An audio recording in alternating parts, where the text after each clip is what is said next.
Bonjour et bienvenue à la machine à écrire. Vous avez déjà appris à reconnaître les compléments directs et indirects, mais toutes les occasions sont bonnes pour se rafraîchir la mémoire. Faisons d'abord la distinction entre ces deux types de compléments. Le complément direct est lié directement au verbe, alors que le complément indirect est lié indirectement au verbe par une préposition.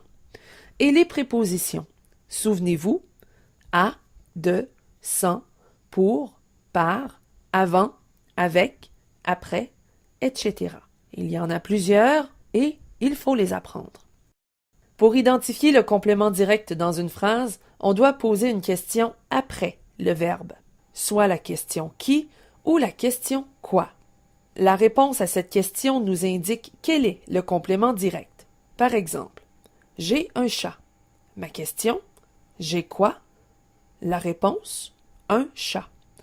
Un chat est donc le complément direct du verbe « et », qui est le verbe avoir au présent de l'indicatif. Un autre exemple. Mon frère connaît le premier ministre. La question, mon frère connaît qui? La réponse, le premier ministre. Premier ministre est donc le complément direct du verbe connaît.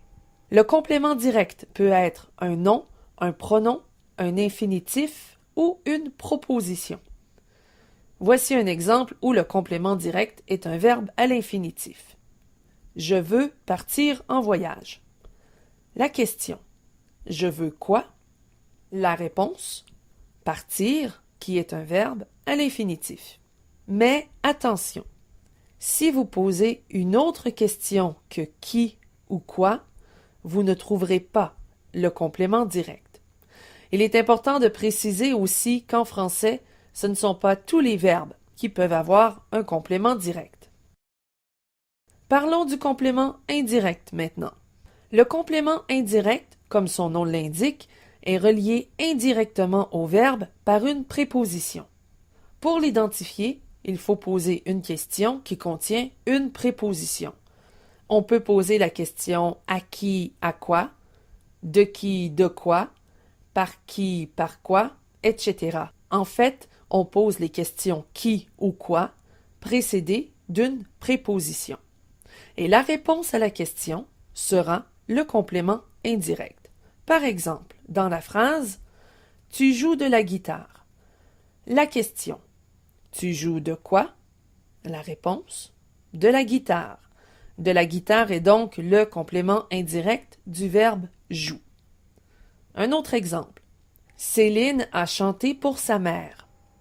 La question, Céline a chanté pour qui?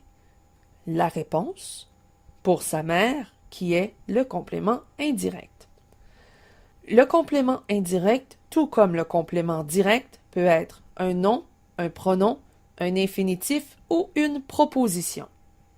Il est important de préciser qu'un verbe conjugué peut avoir plusieurs compléments, qu'ils soient directs ou indirects. Par exemple, Pierre me donne son téléphone. On pose la question, Pierre donne quoi? Le complément direct est son téléphone. Mais quand on pose la question, Pierre donne à qui? Alors la réponse est le pronom me, qui est le complément indirect. Récapitulons. Pour trouver le complément direct, on pose la question qui ou quoi. Pour trouver le complément indirect, on pose la question qui ou quoi précédée d'une préposition. Voilà ce qui conclut cette leçon. Vous êtes maintenant invité à répondre au questionnaire mis à votre disposition. Joignez-vous à nous dans notre forum de discussion ou sur Facebook à l'adresse suivante. Ici Mélanie Tremblay. Merci de votre attention. À bientôt.